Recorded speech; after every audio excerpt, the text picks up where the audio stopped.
Assalamualaikum warahmatullahi wabarakatuh. Yang terhormat Ibu Ika Wahyu Anita selaku dosen pengampu mata kuliah metode numerik dan juga teman-teman sekalian yang sedang menyaksikan video ini. Terlebih dahulu, izinkan saya untuk memperkenalkan diri. Perkenalkan, nama saya Nengris Mehermawati. Saya mahasiswi dari Pendidikan Matematika kelas B1 2021 dengan NIM 215100044 dan tentunya saya tidak sendiri. Saya bersama rekan saya yaitu Salsa Sabatini dengan NIM 215100063. Kami membuat video ini untuk memenuhi salah satu tugas mata kuliah metode numerik dan sesuai yang sudah ditugaskan, di sini kami akan menjelaskan dan memaparkan metode secant. Baik teman-teman, tanpa perlu berlama-lama lagi, marilah kita menyimak dan belajar bersama terkait materi tersebut. Selamat menyaksikan. Baik teman-teman, kita mulai ya. Dimulai dari apa sih itu metode secant? Nah, banyak sekali artian mengenai metode secant, tetapi dikutip dari Wikipedia, dalam analisis numerik, metode secant adalah algoritma pencari akar yang menggunakan secara berturut-turut akar dari garis secant untuk menghampiri akar dari fungsi matematika f. Nah, adapun dari pendapat lain, apa sih metode secant itu? Ada juga yang menjelaskan metode secant merupakan perbaikan dari metode Regula-Valsi dan juga Newton-Raphson. Dan di mana kemiringan dua titik dinyatakan secara diskrit dengan mengambil bentuk garis lurus yang melalui satu titik. Nah, seperti itu ya teman-teman. Lalu, apa sih perbedaan metode secant dan juga Newton-Raphson? Dalam metode Newton-Raphson, itu memerlukan satu tebakan awal. Sedangkan dalam metode secant, itu memerlukan dua tebakan awal. Atau dengan kata lain, metode secant adalah metode Newton-Raphson yang memerlukan perhitungan turunan fungsi f aksen x dan tidak semua fungsi mudah dicari turunannya, terutama fungsi yang bentuknya rumit. Turunan fungsi dapat dihilangkan dengan cara menggantikannya dengan bentuk lain yang equivalent. Modifikasi metode Newton-Raphson dinamakan metode secant. Jadi singkatnya seperti itu ya teman-teman pengertian dari metode secant tersebut. Masalah dalam metode Newton-Raphson adalah evaluasi turunan. Jika fungsi terlalu sukar untuk dievaluasi, maka turunan didekati oleh suatu diferensi terbagi hingga, nah bisa dilihat di gambar ya teman-teman, ada beberapa turunan yang sehingga kita dapat menemukan rumus dari metode secant tersebut.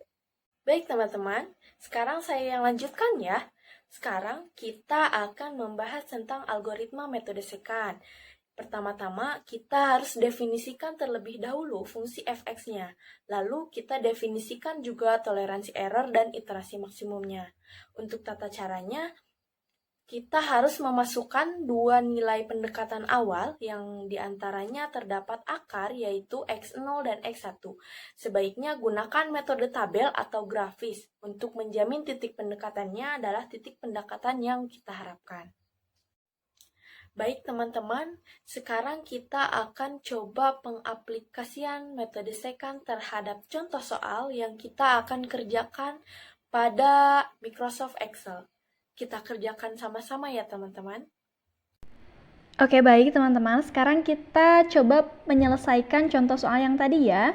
Di sini ada hitunglah salah satu akar dari persamaan pangkat 3 di mana fx sama dengan x pangkat 3 ditambah x pangkat 2 min 3x min 3. Kita cek dengan e-nya sama dengan 0,0001.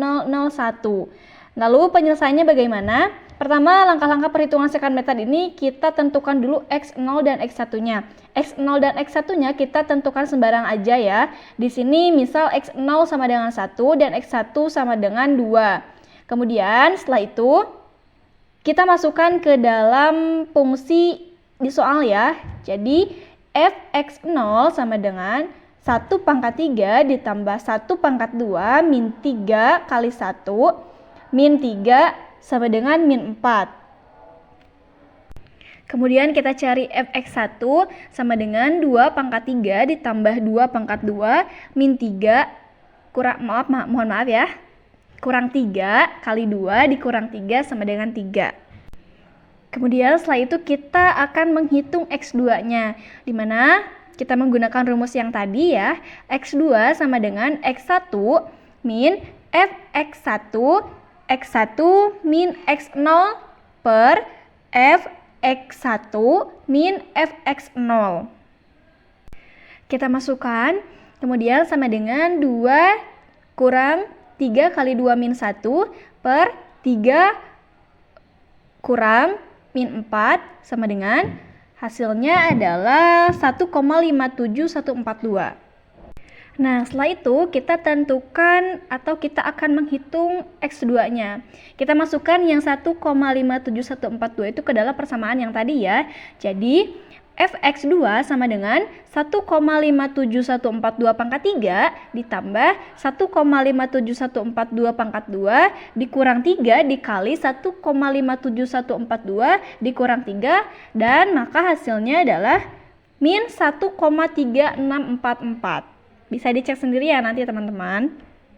Nah, setelah itu kita cek apakah harga mutlak dari Fx2 itu lebih besar atau sama dengan dari E.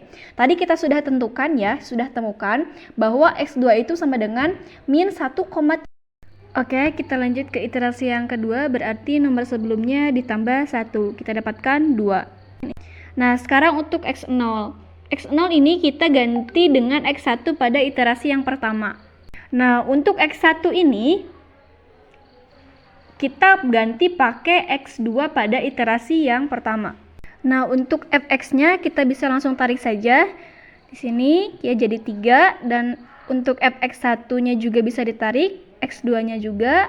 Fx2-nya kita juga bisa langsung tarik dan kita bisa dapatkan nilai. Nah, karena di sini hasilnya masih kurang dari 0,001, maka iterasinya masih berlanjut. Kita harus temukan yang kurang dari 0,001. Kita bisa langsung tarik saja. Nah, di sini kita dapatkan nilainya itu 0 ya. Dan di sini sudah lebih kecil atau sama dengan dari nilai errornya yang di sini 0,001. Oke, baik teman-teman, sudah kita dapatkan di sini nilai akhirnya itu adalah 0, di mana 0 di sini itu lebih kecil dari nilai error yang 0,001. Nah, di sini juga kita bisa lihat X2-nya ini ternyata merupakan akar-akar dari persamaan secant method yang X pangkat 3 plus X2 min 3X min 3. Dan kita peroleh juga iterasinya itu sampai ke 7 ya teman-teman. Baik, mungkin itu adalah penjelasan dari kami mengenai contoh soal persamaan akar-akar persamaan dengan secant method. Saya berharap video ini bisa dimengerti oleh teman-teman semuanya dan juga bisa bermanfaat tentunya. Saya juga berharap video ini bisa memenuhi salah satu tugas ujian tengah semester saya dan juga rekan saya. Saya ucapkan terima kasih atas segala perhatiannya. Mohon maaf atas segala kekurangannya. Wassalamualaikum warahmatullahi wabarakatuh.